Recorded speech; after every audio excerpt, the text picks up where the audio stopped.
Assalamualaikum warahmatullahi wabarakatuh. Perkenalkan, saya Astriyadi dengan NIM 1751047. Kali ini saya akan mempresentasikan judul saya, Perancangan Perwarupa Pendeteksi Kemiringan Tanah untuk Peringatan Dini Bencana Longsor berbasis Internet of Things.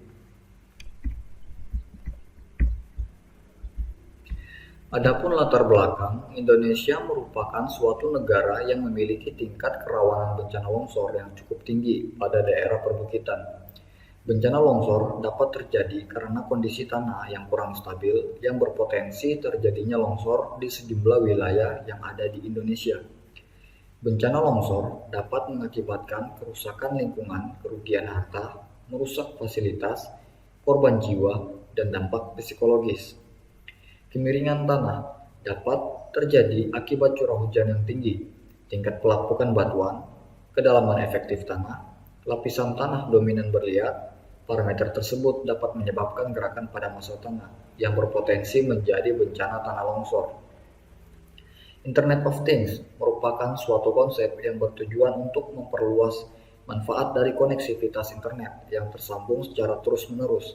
Internet of Things bisa dimanfaatkan pada alat untuk mengendalikan peralatan elektronik yang dapat dioperasikan dari jarak jauh melalui jaringan internet. Permasalahan dalam penelitian ini adalah kurangnya informasi yang diberikan kepada masyarakat untuk mengantisipasi terjadinya tanah longsor di daerah dataran tinggi. Terbatasnya alat sebagai informasi mengenai kapan terjadinya bencana tanah longsor di daerah dataran tinggi yang dapat menimbulkan korban jiwa akibat tanah longsor.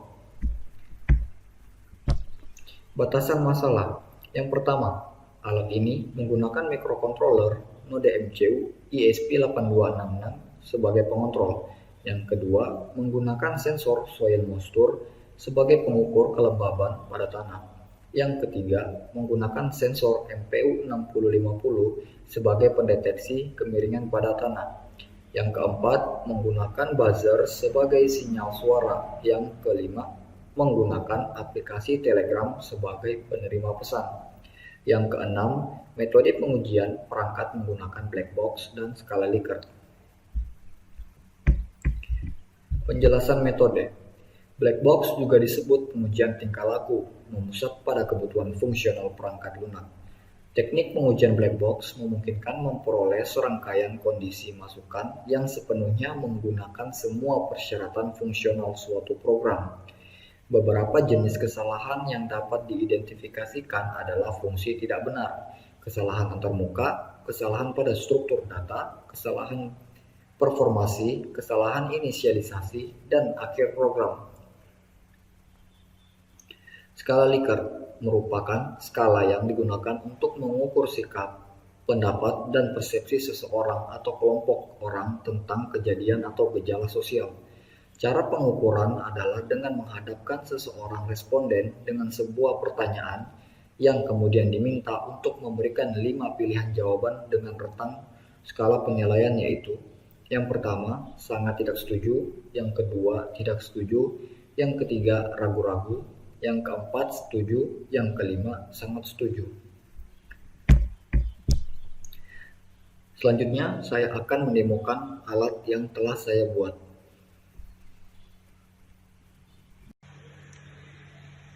Baiklah, ini adalah bentuk dari tampilan alat yang sudah saya buat. Tujuan dari alat ini adalah untuk memberikan informasi mengenai kapan terjadinya bencana longsor di daerah dataran tinggi. Terbatasnya alat sebagai informasi mengenai kapan terjadinya bencana longsor di dataran tinggi dapat menimbulkan korban jiwa akibat bencana tanah longsor. Jadi alat saya ini untuk memberikan informasi dini kapan terjadinya bencana longsor agar masyarakat sekitar dapat menyelamatkan diri sebelum bencana itu terjadi. Terus saya menggunakan dua sensor. Yang pertama, sensor MPU 6050. Gunanya sensor MPU 6050 ini untuk membaca tingkat kemiringan alat saya atau pergerakan pada tanah. Maka sensor MPU 6050 ini membaca menggunakan akselerometer. Terus yang kedua, saya menggunakan soil moisture. Soil moisture di sini gunanya untuk membaca tingkat kelembaban pada tanah. Dan saya menggunakan buzzer sebagai sinyal suara. Apabila alat saya miring, maka buzzer ini akan menyala. Dan saya menggunakan node MCU sebagai pengontrol, di mana node MCU ini menampung listing program yang sudah saya buat. Di sini saya menggunakan USB untuk memberikan listrik sebesar 3 volt ke node MCU USB 8266. Dan saya menggunakan Telegram sebagai aplikasi penerima pesan. Saya akan menyalakan alat saya.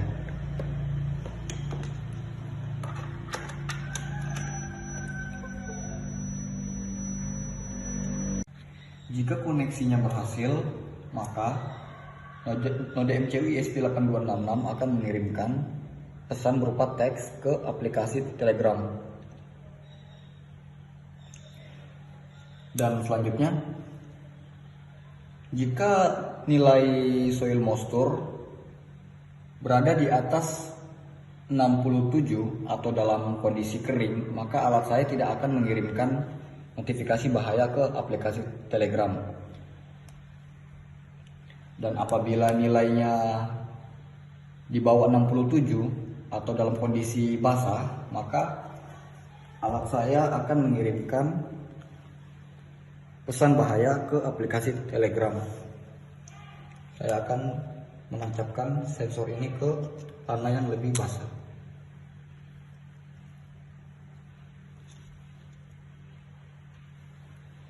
Dan dia akan mengirimkan pesan ke Telegram.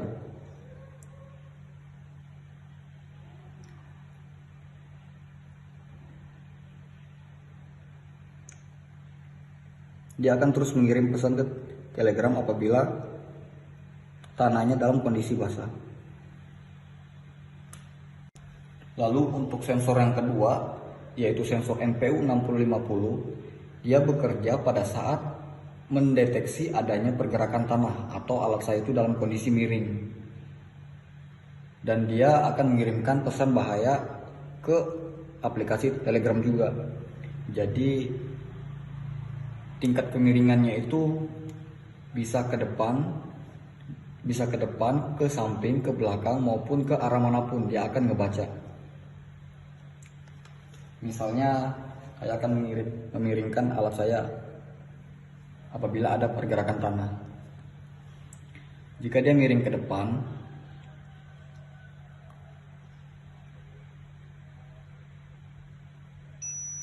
maka buzzer itu akan berbunyi dan mengirimkan pesan bahaya ke aplikasi Telegram.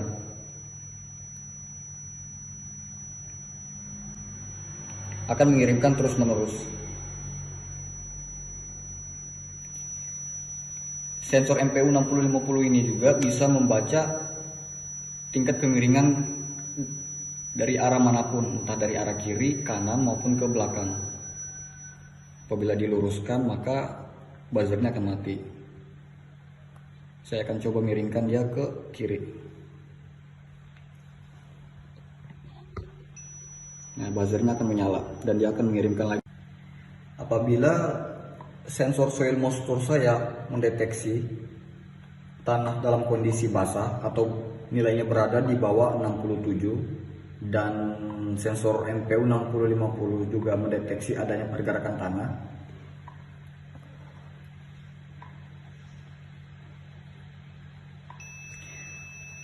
maka kedua sensor tersebut akan mengirimkan notifikasi bahaya ke aplikasi Telegram.